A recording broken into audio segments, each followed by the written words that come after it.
Amen. Magandang umaga po sa ating lahat. Magandang umaga! Amen. Pwede po pag sinabi natin magandang umaga, nakangiti naman tayo dapat. Magandang umaga! Magandang umaga! Praise God. Sige po tayo tayo lahat sa presensya ng Panginoon. Kailan ang ating Diyos ay napakabuti. Amen. Kanyang kabutihan. Sabi nga po sa Biblia, di ba? Sa pagising pa lamang sa umaga, ngalan ni Jesus ay dapat papurihan. Amen? Kaya po sa umaga nito, tayo po ay saglit na manalangin. Tayo po'y manalangin, Panginoon, sa umaga po ito. Nagpapasalamat po kami sa iyong masaganang biyaya, Panginoon. Patuloy na awa sa buhay po ng bawat isa. Bless niyo po ang pamilya, Panginoon, bawat isang naririto na nagtitiwala at naniniwala sa iyong mga pangako. Magiging mga parating pa lamang, Panginoon, sa umaga nito. Ingatan niyo po sila, Panginoon. Ikaw po ang magbigay ng kasiyahan sa buhay ng bawat isa sa umaga nito. Maging sa pagpupulit pananambahan po namin ay malugod ka, Panginoon, sa mga awitin, sa mga tao, Panginoon, na laging gustong maranasan ka sa mga oras na ito.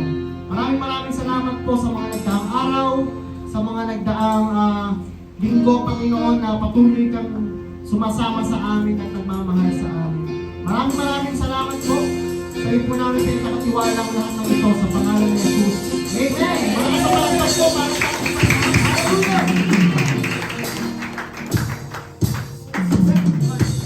Okay, here in the book of Psalms, it says here, make a joyful noise to the Lord, all the earth. Serve the Lord with gladness. Come into His presence with singing. Know that the Lord, He is God. It is He who made us and made it, and we are His.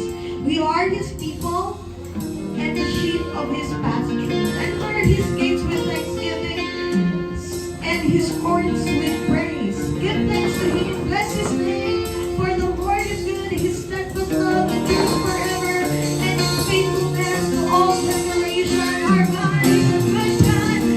Our God is a great God. Let's all sing to Him. Come on. Yes. Lahat ng pangako ng Panginoon ay yes and amen. Hallelujah.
nakahihigit sa lahat. Yan. Meaning nakahihigit siya sa anumang sitwasyon natin sa ating mga buhay ngayon. Hallelujah. Let's speak Jesus in our family, in our situation. Kahit sa sickness, let's speak Jesus. Magkaisa po tayo mga kapatid.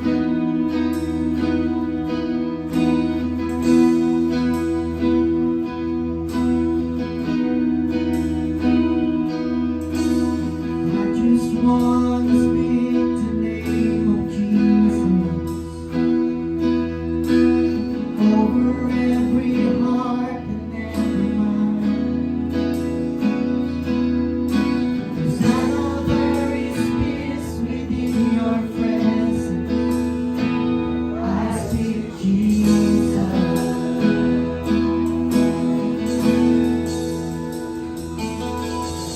I just want to speak the name of Jesus. Every dark addiction starts to break. There is hope and there is freedom. I speak Jesus.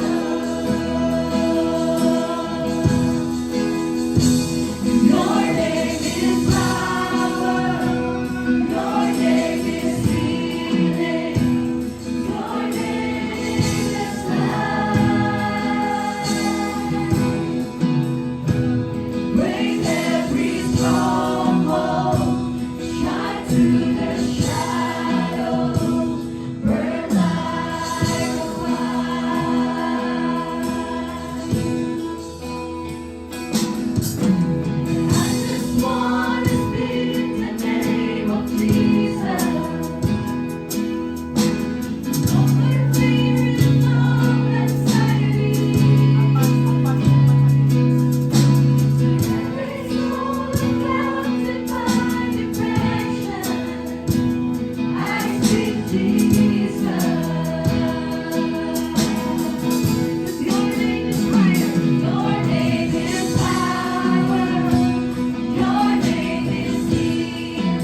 want to speak the name of Jesus over every heart and every mind. 'Cause I know there's peace within your presence. I speak Jesus. The Bible says, "Truly, truly, I say to you, whoever believes in me will also do the works that I do, and greater works than this will he do, because I am going to the Father. Whatever you ask in my name, this I will do, that the Father may be glorified in the Son. If you ask me anything in my name, I will do it." Amen. Hallelujah. Napakabuti ng ating Diyos.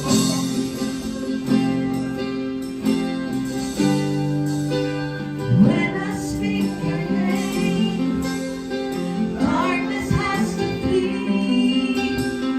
When I speak your name, I have authority. When I speak your name, mountains have to move. When I speak your name, chains are breaking loose. When I speak your name, hearts will start to heal. When I speak your name, storms are being still. When I speak your name, demons have to flee. When I speak your name, I have victory. There's no other name by which I am saved. There's no other name but Jesus, Jesus.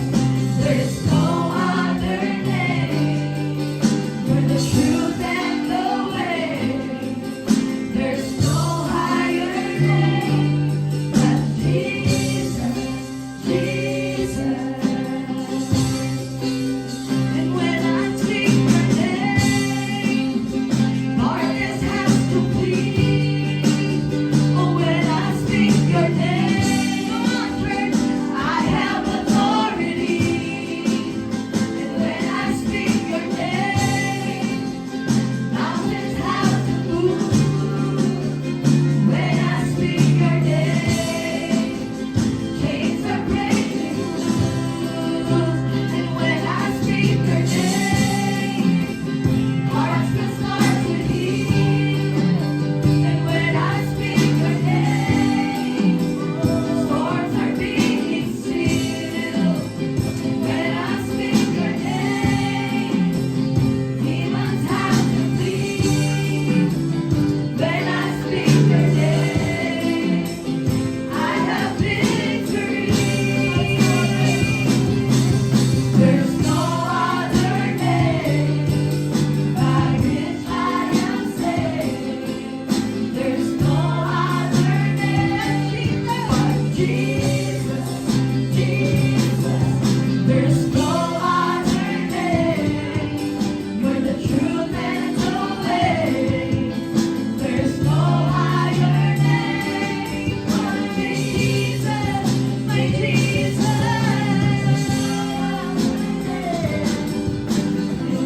I am saved. There's no other name but Jesus, Jesus. There's no other name. You're the truth and the way. There's no higher name but Jesus,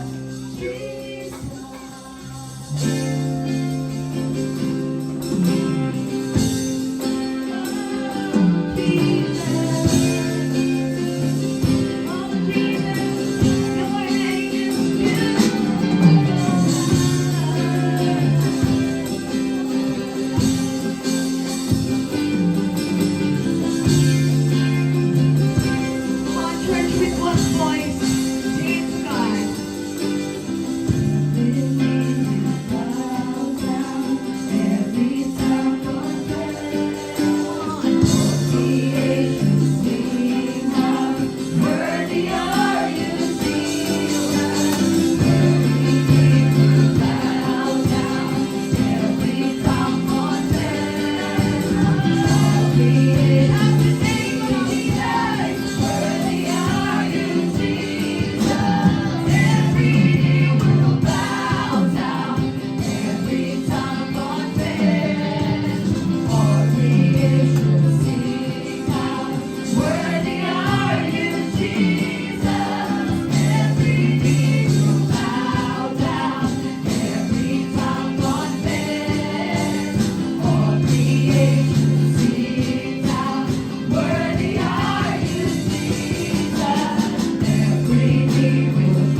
Jesus, you're the mercy I need when my heart feels weak.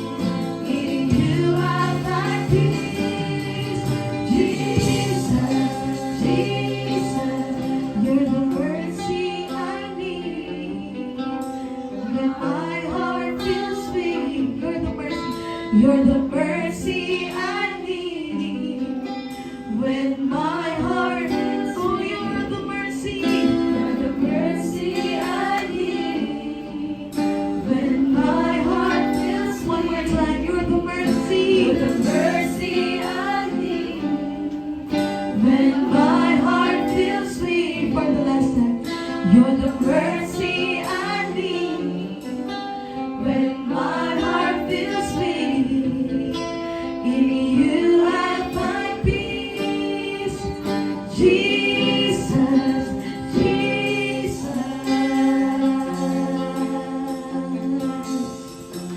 Oh, God, lift up the name of Jesus. Sing, Jesus. Lift up the name of Jesus. He said, come on. He said in His word, if you ask me anything in my name, I will do it. Come on. Oh, when we speak the name of Jesus, there is freedom. There is hope in the name of Jesus. That is above every other name. That is higher, stronger. His name is stronger. His name is higher. Oh, we believe in you, God. We believe in you, Jesus. We believe in your name. In your name. In your name, Jesus. Hallelujah. There's no other name. Oh, God. Hallelujah. Hallelujah. There's no other name by which sige, tuloy lang. There's no other name but Jesus, Jesus. There's no other name, no other name for the truth and the way. There's no higher name but Jesus. You're the mercy I need. You're the mercy I need when my heart feels weak. In you I find peace. Jesus, Jesus, you're the mercy I need when my heart feels weak. In you I find peace. My Jesus, my Jesus.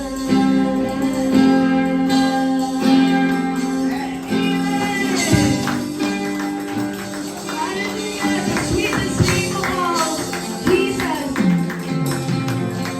Masaya po ba kayo na nakilala niyo si Jesus sa inyong buhay? Amen! Hallelujah! Malakas na palakpak po sa ating Diyos sa buhay! Jesus! Woo!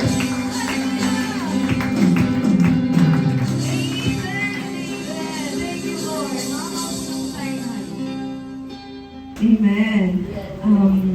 Dumako naman po tayo sa ating tithes and offering. So dahil po tayo ay lubos na pinagpapala ng ating Ama, nararapat lamang na ibalik din natin sa Kanya ang nararapat na para sa Kanya. Nang bukal sa ating kalooban. Kaya naman po, may mga envelope naman po dun sa may entrance natin. Pwede po kayong kumuha. And then, i-make sure lang po natin na yung may maliit po papel dyan. Pakichekan na lang po kung ito po ay tithes and offering para mas mabilis siyang ma-identify ng ating treasurer. So, tayo po ay ipanalangin po natin ang ating tithes and offering. Ama, maraming salamat po sa inyong patuloy na pagpapala sa amin, sa nag-uumapaw na biyaya at sa patuloy na pagtugon sa aming mga dalangin. Marapat lamang po na ikaw ay pasalamatan at papurihan at marapat lamang din po na ibalik namin ang nararapat na para sa iyo, Ama. Ama, i-bless niyo po ang handog ng bawat isa sa amin. Patuloy niyo po kami bigyan ng sapat na pangunawa upang maintindihan namin ang kahulugan ng pag-iikapo at paghahandog at magawa namin ito ng bukal sa aming kalooban.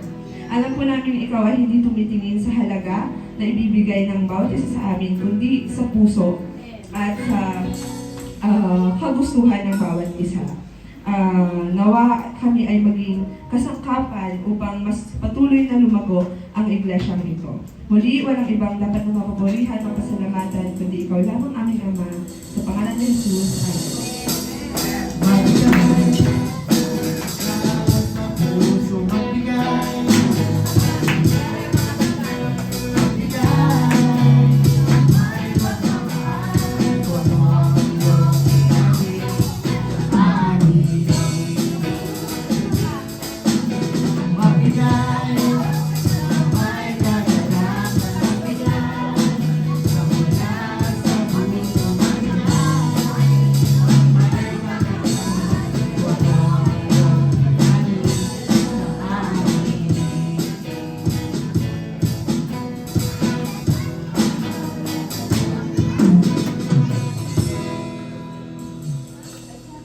Magsitayo po tayong lahat at buksan po natin ang ating mga Biblia sa Mga Ngaral, Kapitulo 12, talata 7 hanggang 24.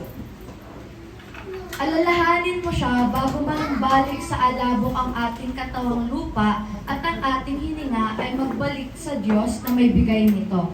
Napakawalang kabuluhan. Lahat ay napakawalang kabuluhan, sabi ng Mga Ngaral.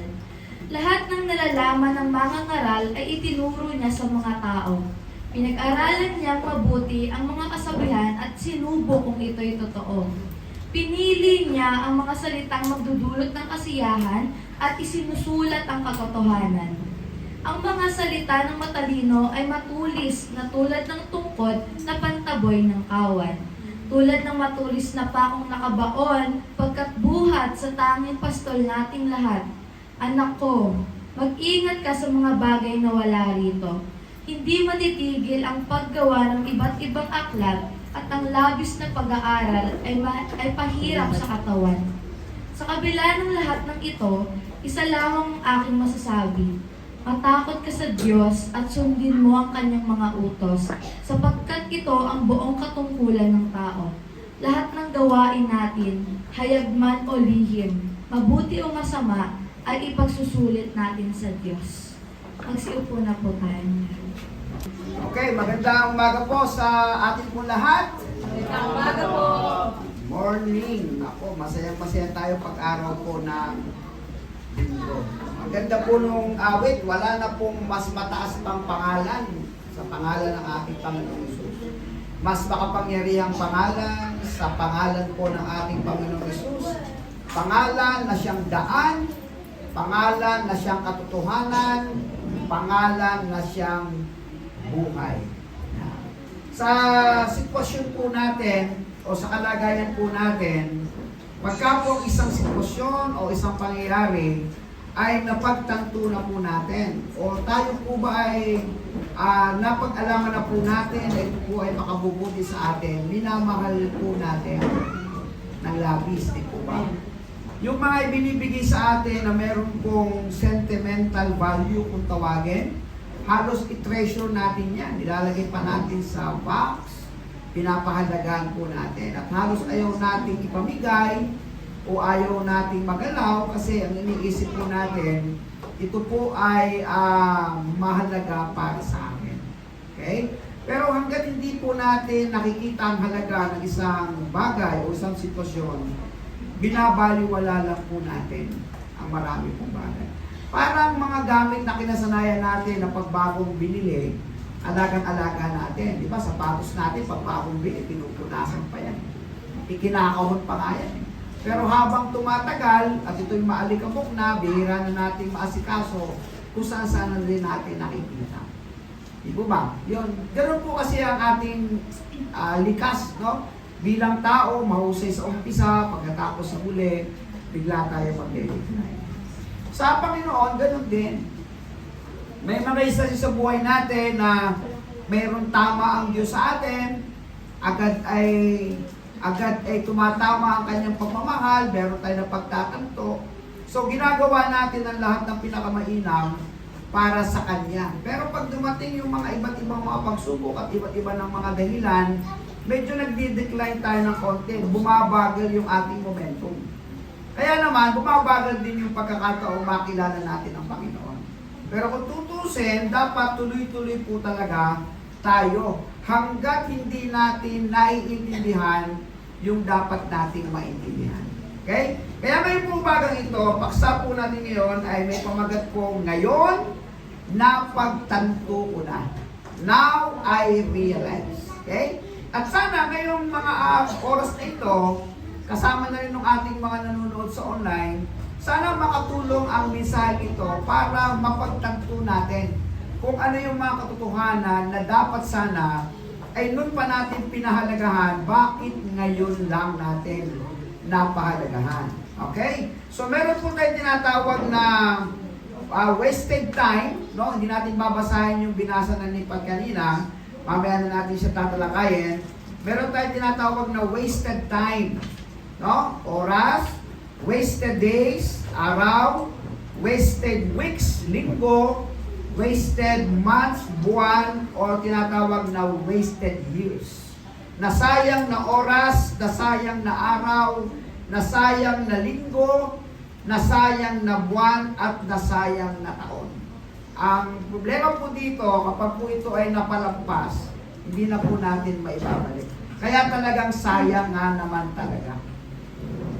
Nung tayo po ay medyo bata-bata pa, sa edad ng mga 20s, yan, mga kabataan natin, 50s, hindi naman natin naiisip ang buhay na humaba eh. Kasi bata pa nga tayo. Hindi naman tayo nananalangin ng Panginoon, dugsungan mo po yung aking buhay. Bata pa eh. Pero napagpansin ko, kahit sa aking sarili, sa edad ko na nasa 50 na, no? 57 na po ako eh.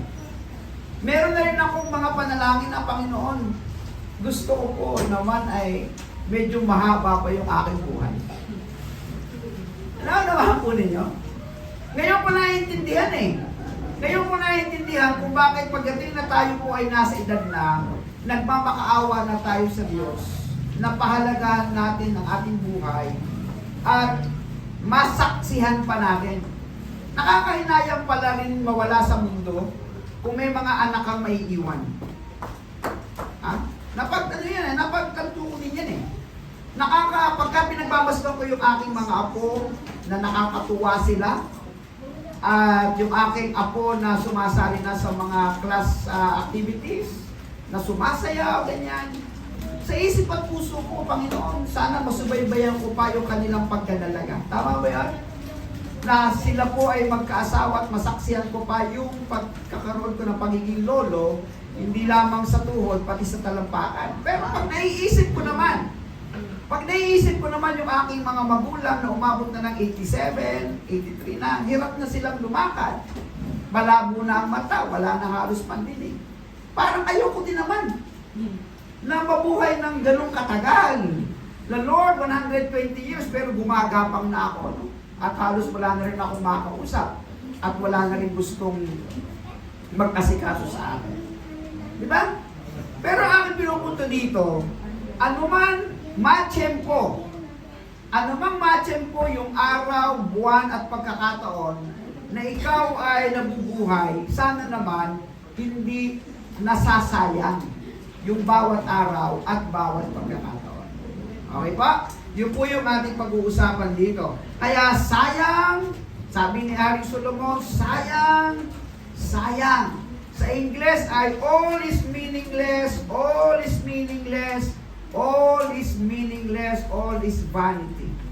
Lahat wala pala itong kabuluhan. Lahat wala pala itong kabuluhan. Alam niyo po ba sa nabubuhay dito sa mundo na pinahintulutang mabuhay ng Diyos, si Haring Solomon ang pinakamapalad. Sipin mo, ang talino niya galing sa Diyos. Lahat ng nakapaligid niyang mga kaharian, sa lugar ng panahon niyang nabubuhay siya, walang mahari na sing talino niya. Kaya lahat nagpupuntahan sa kanya para humingi ng advice. Kasi ang talinong galing sa kanya ay galing mismo sa Diyos. Yumaman siya, Naging kilala siya sa kanyang panahon dahil sa ating Diyos.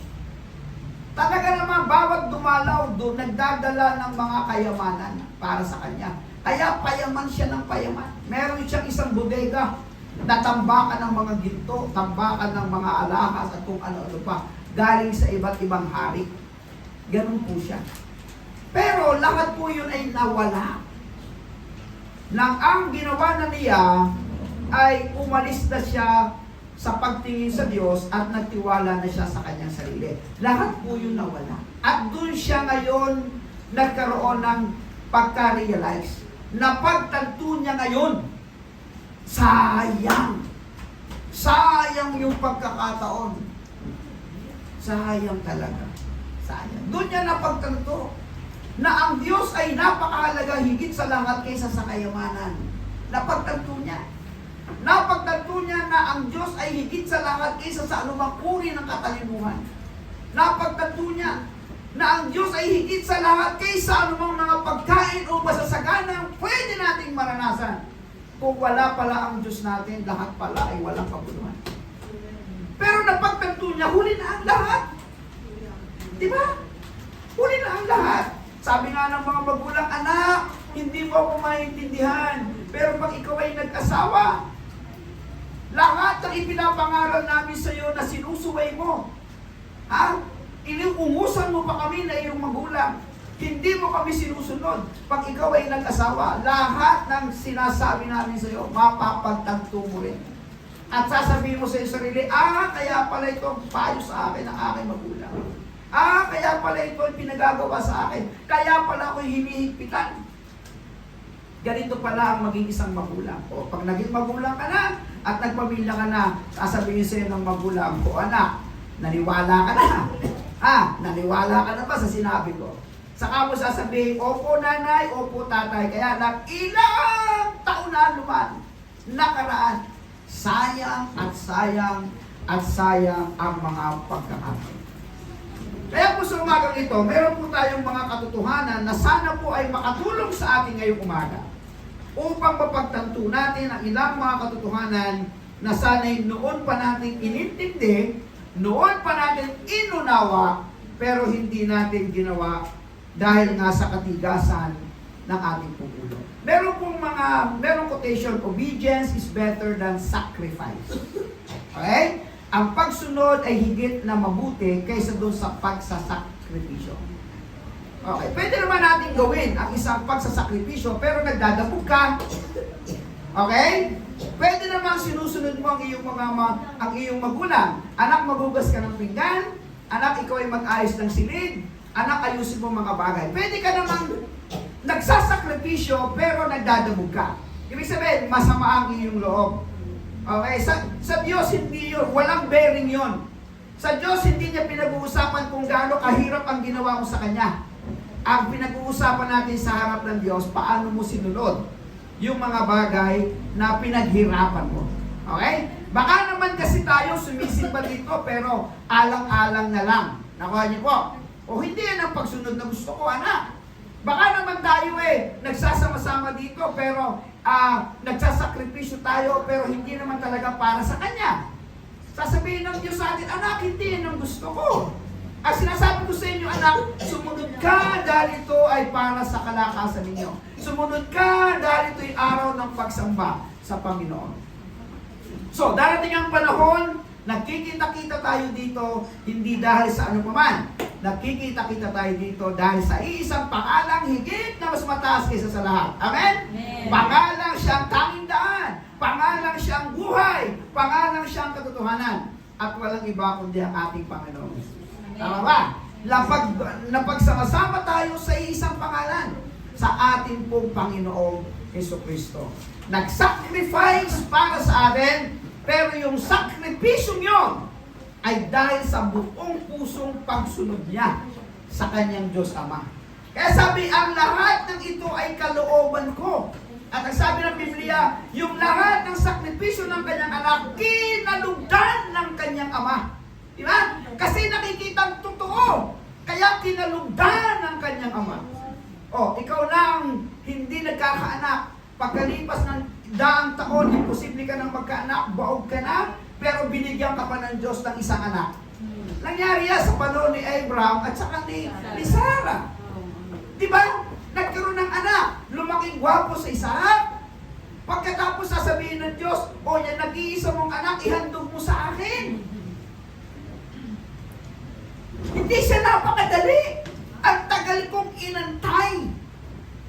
Inakala kong hindi na ako magkakaanak. Pero nung magkaanak ako, bakit mo naman ipapahandog sa akin? O obedience is better than sacrifice.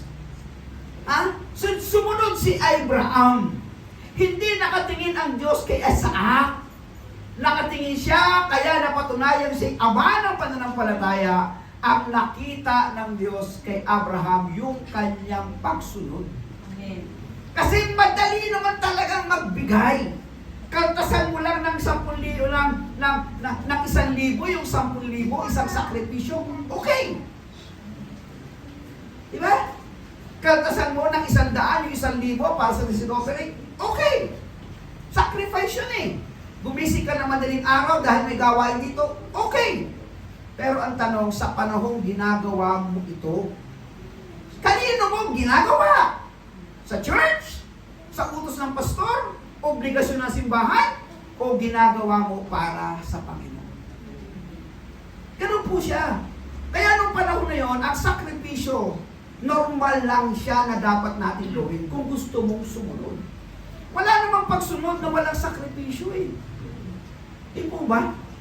Noong amin po, noong ating service dito ay isa pa lang eh. Papitik-pitik lang kami sa umaga. Tanghali pa nga gumising eh. Kasi 9:30 simula, tama ba? Nung magkaroon tayo ng 8:00, anong oras kami gumigising? Madaling araw pa gising na eh. Di ba sakripisyo yun? Pero dahil sa Panginoon ito lahat, masaya ka naming ginagawa ito. Kayo naman, ganun din po kayo. Masaya nyo ginagawa ang lahat dahil sa Panginoon. At dahil ito'y sa Panginoon, walang nasasayang na oras, araw, linggo, buwan, at taon. Kaya tinan po natin, ano-ano ang mga katotohanan na sana'y napagtanto mo noon pa. Una, ang tao ay may nag-iisang buhay. Mga kapatid, mga anak sa pananampalatayang minamahal ng Diyos, iisa lang ang buhay natin. Mapalad ka na kung ikaw ay manganib at binigyan ka ng tinatawag na second chance. Aksidente, imposibleng mabuhay, nabuhay. Okay? Nagkasakit na parang imposibleng mabuhay, nabuhay. Ang tawag sa kanila, pangalawang buhay. At doon sa pangalawang buhay, doon lang yan napagtatanto. Di ba? Panginoon, dahil binuhay mo ako, ang bawat araw ko ibibigay ko na sa iyo. Sabi naman ni Lord, bakit ngayon mo lang napagtanto? Sana noon pa, napagtanto mo na ang lahat ng bagay kasi nakakahinayang yung bawat mga pagkakataon. Di ba? Alam nyo, kami po sa Palawan ay nag-iikot. Kung saan po kami umiikot. At kinakausap namin ang mga kapwa namin mga pastor. Alam nyo, ang isang obserbasyon namin, kaming mga pastor na mga may edad na, halos wala nang pumapalit sa amin. Noong panahon na kami mga edad 20s, ang dami namin. Ang mga simbahan nagkakandahanap kung sino ang makakatulong nila sa kanilang mga churches. Ang daming mga young people na tulad namin noong panahon na yon. Pero yung 20s na yon, kami na ngayon. Ang ilan sa amin namatay na. Di ba? Pero ang tanong, sino yung pumapalit? Halos lahat ng mga churches na aming pinuntahan, ang mga pastor, halos may mga edad na. Parang kami na ang mga edad. Sino ang susunod sa mga susunod na henerasyon? Di ba? Napakahirap, kaya buhay ay nag-iisa. Pag namatay ka, wala na. Sino-sino ang mga sikat na mga artista at manlalaro na nabubuhay nung panahon na yun, naging legend na may pumalit? Di ba wala? May pumalit ba kay Bata Reyes sa galing ng bilyar? Wala ka naman nababalitaan. May pumalit ba kay na Jaworski na The Living Legend? Wala. Kay Manny Pacquiao, meron ba? Wala. Sa mga artistang sikat, sa mga action star, Fernando Po Jr., kung sino mga artista yan, sina Rudy Fernandez, wala naman na-duplicate eh. Di ba? Pagkatapos ng kanilang panahon, may pumalit? Wala! Ang pumalit ngayon, iba na, pero hindi na singgaling nila. Oh, ganun din kami. At maaaring ganun din kayo. Kaya kapag walang sumunod sa atin, sa nag-iisa nating buhay, anong mangyayari sa susunod na henerasyon? Wala! Kung ang inyong mga anak lalaking hindi pala simba sa panahon ninyo, paano na kapag nawala kayo? Saan pupunta yung mga anak ninyo? Hindi na sisimba. Wala nang pahalaga tungkol sa Diyos. Wala nang pahalaga tungkol sa Biblia. O, ano susunod na henerasyon natin?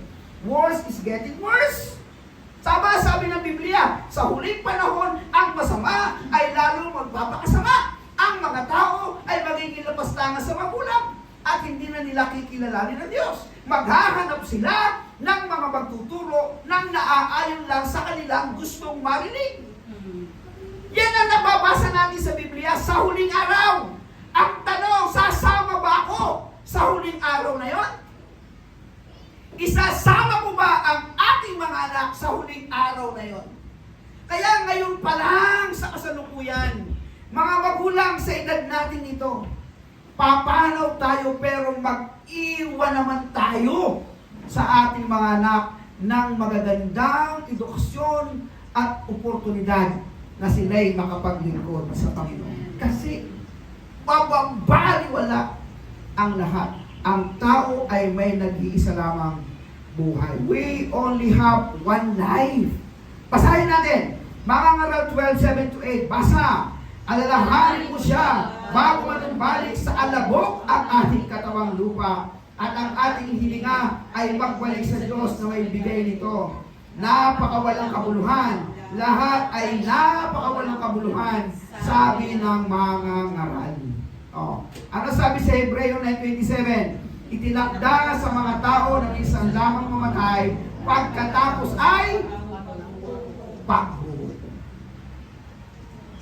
Sa alabok, babalik tayo, malalagot ang ating hininga, na ang Diyos ang may kontrol ng lahat. Huwag mo sasabihin na ikaw ay humihinga ng normal tapos hindi ka na mamamatay. Mayroong mga kamatayan ng bangungot. Diba? May kamatayan na natulog lang, hindi na nagising. Oh, may kamatayan na naka-oxygen dahil hindi na makakuha ng paghinga. Ay ang ating hininga nanggagaling sa Diyos. Siya yung nagpahiram. Sabi ng ating binasa, babalik tayo sa alabok kapag yung ating hininga ay kinuha na ng ating Diyos. Oh, paano hindi mo iisipin na sa Diyos ka kakapit ng kakapit, ay sa Kanya nanggagaling ang iyong hininga, sa Kanya nanggagaling ang iyong lakas. Ay ang buhay ko, ang buhay nyo, iisa lang. Hindi naman pwede magdoble-doble ang buhay natin. Iisa lang yan. Ngayon, saan ko gagamitin ang iisang buhay nito? Kaya tayo nakakilala sa kalagitnaan, halos umiiyak tayo. Di ba? Ang ating sinasabi, Lord, salamat dahil nakilala pa kita sa panahong ako ay nabubuhay. Di ba yun ang sinasabi natin? Iisa ang ating nasa isip. Lord, thank you Lord, nakilala pa kita. Oh, dahil ang gulo-gulo ng buhay ko nung hindi pa kita nakikilala. Kaya ano po sabi dito? Sayang ang panahon na ibinigay sa iyo. Sayang ang panahon na inaksaya mo at sayang ang panahon na hindi na maibabalik. Di ba? Oh, kaya ano po statement dito? Purihin ng Diyos hanggang dulo ng iyong hininga, gusto kaniyang maligtas at bigyan ng pagkakataon. 2 Peter 3:9, basahin po natin na sabay-sabay. Ang Panginoon ay hindi nagpapabaya gaya ng inaakala ng ilan, sa halip nagbibigay siya ng pagkakataon sa lahat sapagkat hindi niya nais na may mapahamak, kundi ang lahat ay makapagsisi at tumalikod sa kasalanan. So ang tanong dito, sa natitira mo pang buhay, ano na ang plano mo at ano na ang napagtanto mo? Isang taon, isang halos kalahating taon na tayo nagsasama-sama. Ano na ang napagtanto mo? Di ba? Ano na ang nalaman mo? Nasa YouTube pa tayo. Hundreds of messages na yata ang nadoon. Ano na yung mga natutunan natin sa mga sitwasyong tulad po nito? Dahil ilang-isang buhay, ang Diyos ay nagbibigay ng maraming pagkakataon. Ang pangalawa, ang tao ay may bukas na pribilehiyo na gawin ang gusto niya. Itong isa sa na-appreciate ko sa ating Diyos eh. Meron tayong free will. Napakalaya nating gumalaw. Sa totoo lang. Hindi tayo tulad ng ibang bansa na pinipigilan. Nakusap ko po yung aming isang pamangkin sa Saudi. Meron din silang pagtitipon. Pero kinakailangan nilang pasikretong gawin. Bagamat malaya. Pero kinakailangan pasikreto. Pagkatapos, yung kanilang bahay, may 2 divisyon. Pag may nagsumbong na may nagtitipon doon ng mga Kristiyano at merong pulis na pumasok, ang unang makikita ng pulis, sala. Sala. Bahay talaga. Pero yung sumunod na kwarto, doon sila sikretong nagtitipon dito. Kita nyo? Malaya naman silang gawin ang lahat. Pero sa kanilang kalayaan, may mga limitasyon na dapat tayong naiintindihan. Ganon din po tayo. Lahat naman talaga pwede natin gawin at walang pipigil eh. Kaya nga iba nalulun sa bisyo, ang iba nalulun sa kasalanan eh. Kasi nga malaya eh. Diba? Ang ating mga anak, o kahit naman tayo sa pagsabay ng ating magulang, dahil malaya tayo mag-oo at malaya tayo mag-hindi. Ano malaya? Kaya sabi ng Biblia, meron 2 kwento. Ang isa inutusan, hindi sumunod. Ang isa nagsabing hindi, pero siyang sumunod. O sino ang ginusto ng Diyos? Yung umayaw, pero sumunod. Hindi yung umuo, pero hindi naman sumunod. O kita po ninyo. Dahil pareho ang malaya. Pareho ang malaya. May mga instances, nagbabagong isip mo eh. Hindi ako sisimba ngayon. Pero biglang parang, may nangyayari kapahayagan, ay, sisimba na kaya ako. Di ba? May mga ganun eh. Hindi ako magbabasa ng Biblia ngayon, pero, ay, magbabasa na nga lang ako. Kasi sarili mong disposition yun. O, pero sa panahon ng iyong pagiging malaya, ano na ang mga nangyayari sa iyo? Ito ba ang resulta ng iyong mga desisyon sa iyong pagiging malaya? Yan po yan ito. Sa panahon ng ating pagsasama-sama at sa panahon ng kalayaan na nagtitipon-tipon tayo, basahin niyo ang inyong sarili. Tingnan niyo ang inyong sarili kung yung naging desisyon ninyo ng sama-sama tayo ay may naitulong sa inyo. Di mo ba? Sa amin marami. Kahit ako ng pastor ay natututo sa aking sariling sinasabi sa inyo. Ang mga anak ko ay binabantayan ko rin sa kanilang pagiging malaya. Pero gusto talaga nila eh. Gusto talaga nila. Walang pumilit sa kanila. Hindi ako nakiusap sa aking mga anak na sabihin, anak, baka naman pwede kong gubitara. Baka naman pwede hawakan mo ang praise and worship. Baka naman pwede tulungan mo kami makabuo ng simbahan. Wala naman kami pakiusap na gano'n. Nabuo yan sa iisang kaisipan. Nabuo yan sa pagiging malaya ng bawat isa na may pagmamahal sa Diyos. Kanya-kanya kaming galing, kanya-kanya kaming kakayahan, kanya-kanyang talento. Binigay namin ang aming oras, binigay namin ang aming kakayahan, at ginusto namin. Kaya nangyari ang lahat ng ito. Tama ba yan? Ganon din naman kayo eh. May oras kayo? Oo. May kakayahan kayo? Oo. Ginusto nyo? Oo. Nangyari tayo. Nabuo tayo. Dahil sa pagiging malaya po natin. Ano sabi ng mga ngaral 12, 9-12? Basahin po natin. Lahat ng nalalaman ng mga ngaral ay itinuro niya sa mga tao. Pinag-aralan niyang mabuti ang mga kasabihan at sinubo kung hindi totoo. Pinipili niya ang mga salita na nagdudulot ng kasiyahan at sinusulat ang katotohanan. Ang mga salita ng matalino ay matulis na tulad ng tukod na pantaboy ng kawan.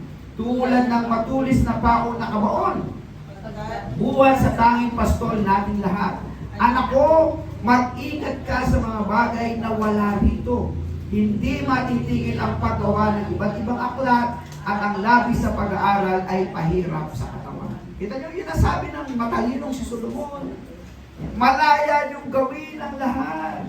Lahat ng nalalaman ko ay ituturo ko sa inyo. Pag-aaralan ko ang lahat ng mga bagay na mabubuti. Lahat ay gagawin ko para sa inyo.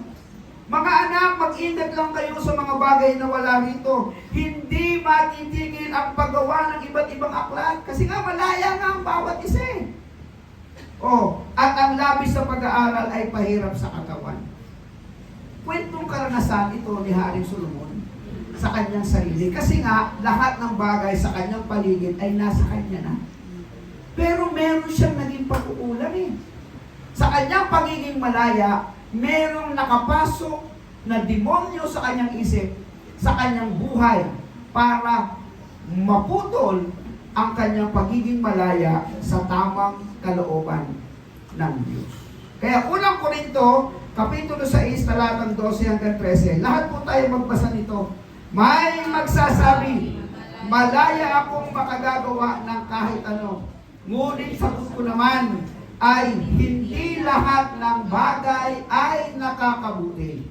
Maaari ko rin sabihin, malaya akong gumawa ng kahit ano, ngunit hindi ako magpapaalipin sa anumang bagay. Sasabihin naman ng iba, ang pagkain ay para sa tiyan, ay para sa pagkain. Totoo iyan, ngunit parehong sisirain ng Diyos ang mga ito. Ang katawan ay hindi para sa imoralidad, sapagkat ito ay para sa paglilingkod sa Panginoon. At ang Panginoon naman ang nag-aalaga ng katawan. Naintindihan niyo yung bandang huli? Ang katawan ay hindi para sa imoralidad, kundi ang katawan ay nasa pangangalaga ng ating Diyos. Itong katawang ito, pwede niyong gamitin kahit saan. Naku, ano po ibig sabihin? Napakalayang dalhin mo kahit saang lugar mo dalhin. Pero sabi ng Diyos, teka muna, yung katawang yan, akin yan. Hindi mo pwedeng dalhin yan kung saan-saan, bagamat kaya mong gawin dahil ikaw ay malaya naman. Hindi nyo ba napagtatagpo yan? Hindi nyo ba napapagtanto sa matagal na panahon ng mga pagkukulang natin sa Diyos ng paulit-ulit? Sana nung pa natin napagtanto ang lahat ng bagay. Kaya ang tanong natin dito, ano ang ginagawa mo sa bawat araw? Nawa sa iyong kalayaan, sa iyong kaisipan, at pagpapasya, lahat ay kalugod-lugod sa Diyos. Kaya gamitin natin ng tama ang kalayaan. Gamitin natin ng tama ang kaisipan. Gamitin natin ng tama ang pagpapasya. Kaya may mga tanong ay, ano ang ginagawa mo sa bawat araw? Nawa sa iyong kalayaan, sa iyong kaisipan, at pagpapasya, lahat ay kalugod-lugod sa Diyos. Colossus 3:23, basahin po natin. Ano man ang inyong ginagawa, Gawin ninyo ng buong puso na parang sa Panginoon kayo naglilingkod at hindi sa mga. Ang sinasabi po ni Pablo sa aklat ng Colossae, Iglesia Colosas, hindi lang pang-araw ng linggo gawin nyo sa Panginoon. Hindi lang pa nagbabasa sa Biblia, gawin mo sa Panginoon. Hindi lang kapag nananalangin ka, gawin mo sa Panginoon. Hindi lang pagsasamba ka, gawin mo sa Panginoon. Hindi lang pag-aadid ka ng prayer meeting, gawin mo sa Panginoon. Hindi lang pag-aadid ka ng usapan lalaki, usapan babae, youth at saka kids, gawin mo sa Panginoon. Kasi yung ginagawa mo para sa Panginoon. Ang sabi ng Biblia, lahat ng ginagawa mo. Nag-aaral ka, nagluluto ka, nagtatrabaho ka, saan ka man pumupunta, gawin mo lahat yan para sa Panginoon, para walang kasalanan. Gets nyo?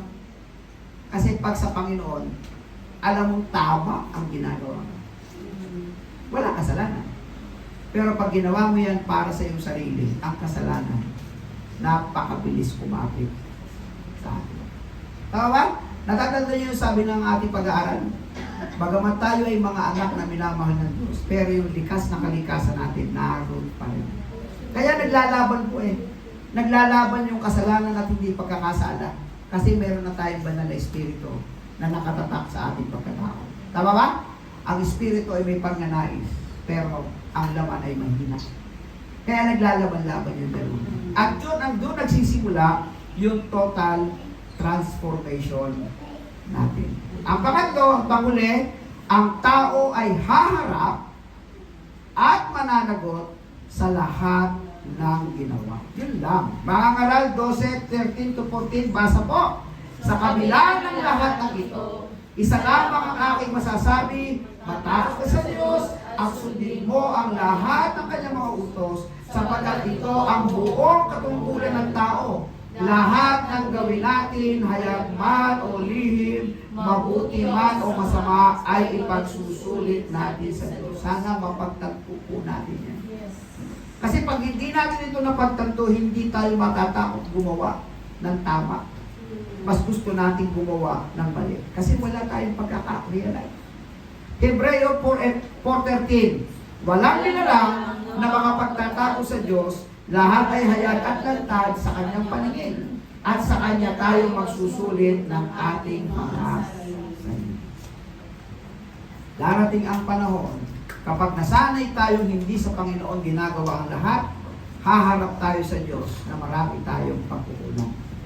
Pero kung lahat ng ginagawa natin, ultimong pag-aalaga ng bata, pagpapaaral sa kanila, pagpapalaki sa kanila, relasyon ng mag-asawa, lalaki at babae, pare-pareho sa Panginoon ginagawa, ang ganda ng labas, ang ganda ng resulta. Pero pag ginawa mo yan sa asawa mo lang, hindi sa Panginoon, away-away yan. Kalokohan dito, kalokohan doon. Sa mga anak mo, gawin mo na hindi para sa Panginoon, nagiging obligasyon. Tama ba? Palalakihin kita kasi anak kita. Pero pag sa Panginoon, mamahalin kita ng labis-labis kasi naintindihan mo galing ka sa Diyos. Tama ba? At ang asa-asawa natin ay galing sa Panginoon. Kaya nakakaiwas tayo sa lahat ng uri ng kasalanan. Kasi sa Panginoon natin lahat ginagawa. Tama ba?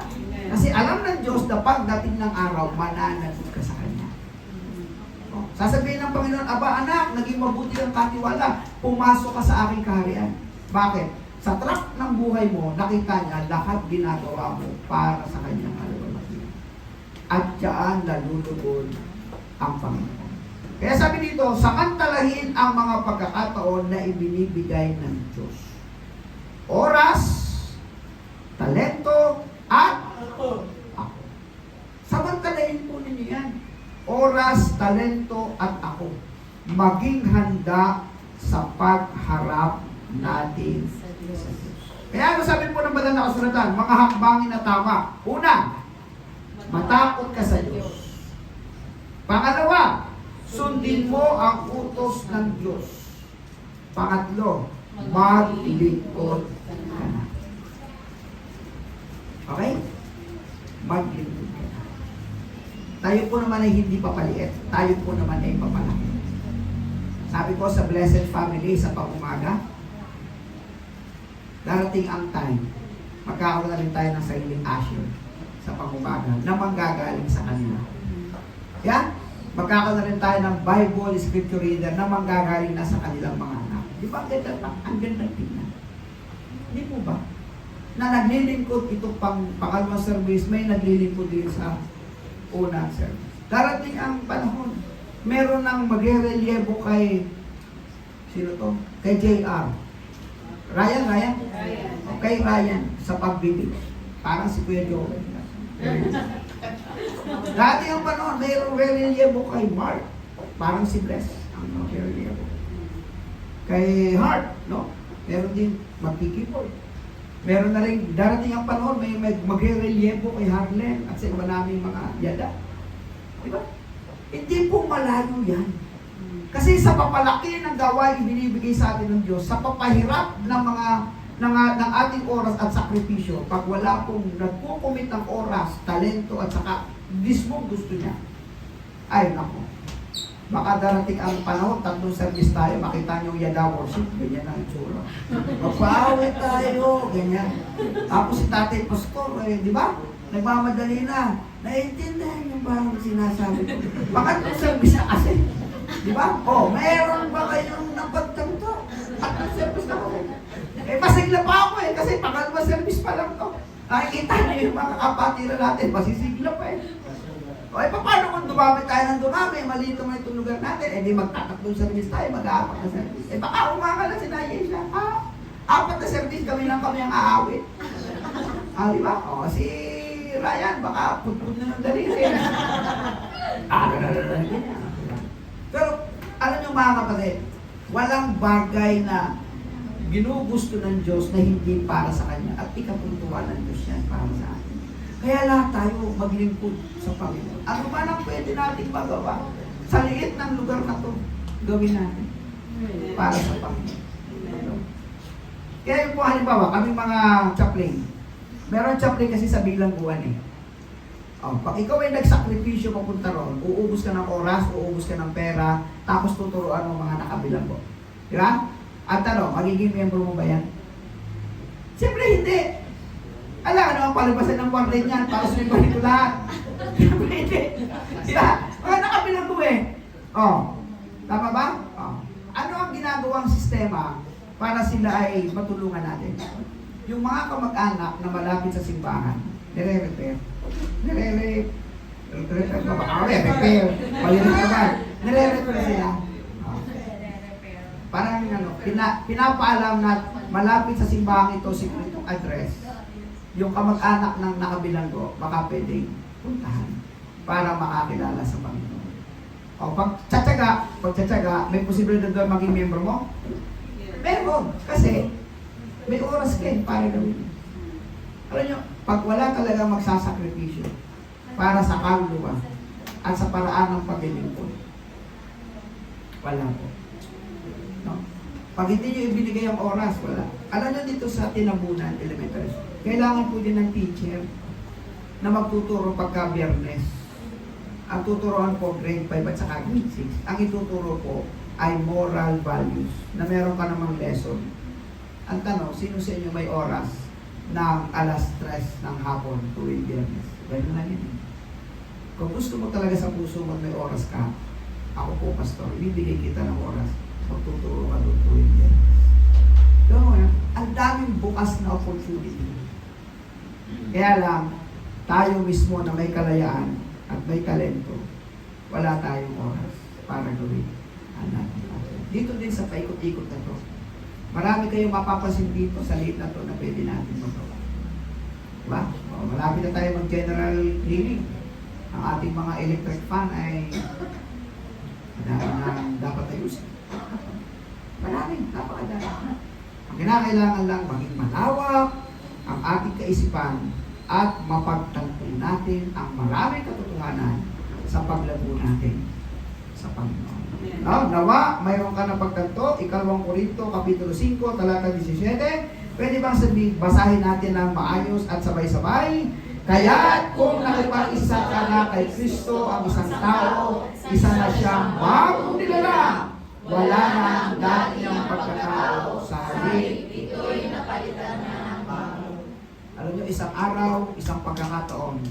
Lahat ng kaharap ko at maging ako nakaharap niyo, hindi na siya dating nilalang. Bago na siya. Bagong nilalang na. Kaya alam niyo naman, ang proseso natin. Okay? Tumayo tayong lahat. At tayo po ay dadako sa ating pong pag-alaala sa banal na hapunan. Ang ating pong mga ushers, pwede po bang pakibigyan? Ating pong mga tayo po ay dadako sa ating prayer.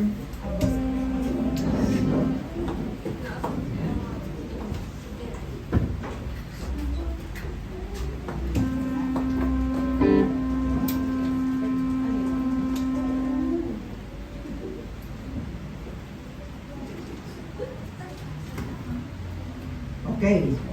Sa ating pong pagkakatayo, tayo po ay pumikit. Tungo natin ang ating mga ulo. Pikit tayo. Mananalangin po tayo. Sa pagharap sa banal na hapunan, ang kahingian ng Diyos, totoong puso, totoong pagmamahal, totoong pag-aayos ng ating buhay at ng ating sarili.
Noong gabi siya ipagkanulo, ang Panginoong Yesus ay lumampot ng tinapay. Nagpasalamat at pinagtira-tira sa iyo na sinabi, ito ang aking katawan na inihahandog para sa inyo. Gawin ninyo ito bilang pag-alaala sa akin. Sabay-sabay po natin kainin ang tinapay.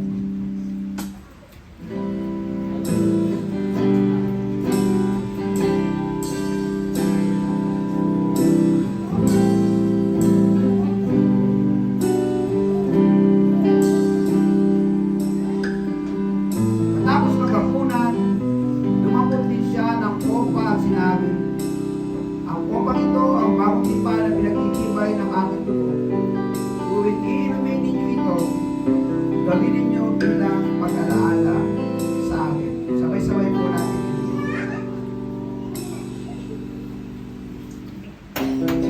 Sapagkat tuwing kakain kayo ng tinapay nito at iinom sa kopang ito, ipinapahayag ninyo ang kamatayan ng Panginoon hanggang sa kanyang muli pagbalik. Tayo po ay manalangin sa pagwakas.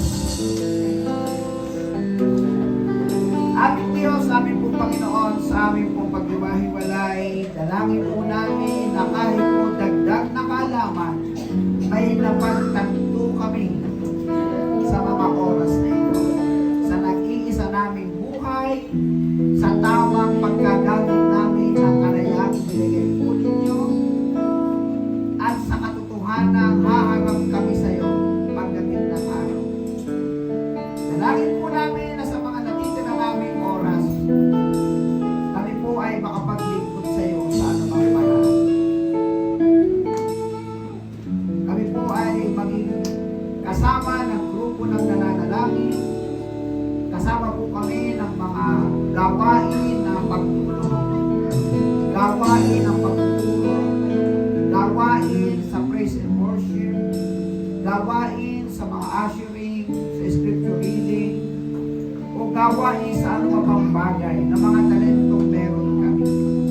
Ibibigay namin ang aming oras, ibibigay namin ang kakayahan na galing sa iyo, at sasang-ayon kami sa aming sarili na gagawin namin ito para sa iyo.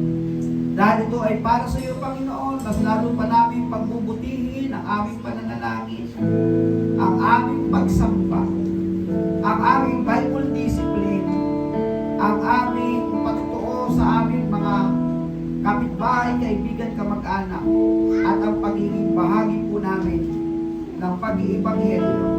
Panginoon, patuloy po kami maging asin at ilaw, at patuloy naming mapagtanto ang maraming mga bagay at sitwasyong nakakalulog sa iyo, aming Panginoon. Lagi po ang panalangin sa aming bansa, sa aming Pangulo, Pangalawang Pangulo, lahat ng mga senador po namin, mga congressman, mga mayor po namin, vice mayor at mga konsihal na sa Sangguniang Bayan, mga barangay captain po namin at mga kagawad dito sa barangay, at lahat ng mga naghahanap buhay, kapulisan, kasundaluhan, lahat ng mga tagapangasiwa sa kaayusan, kapayapaan ng bansa. Muli sa iyong kamay kami nakikiusap at namamanig. Kayo po ang mag-control ng lahat. At sa aming kanya-kanyang pamilya, anak, hanap buhay, kagalingan, mga kapatiran abroad, mga kapatiran online, lahat po sila inaalala po namin sa pananalangin namin sa oras na ito. Tulungan niyo po sila, tulungan niyo po kami na marami kaming mapagtanto sa bawat araw na magpapatatag, magpapalago ng aming pong spiritual na buhay. At kami po ay makapamuhay na isang bagong nilalang, unti-unting nawawala ang dating pagkatao, at unti-unti namang sumisikat, sumisipol, nakikita at nahahayaan ang bagong pagkatao,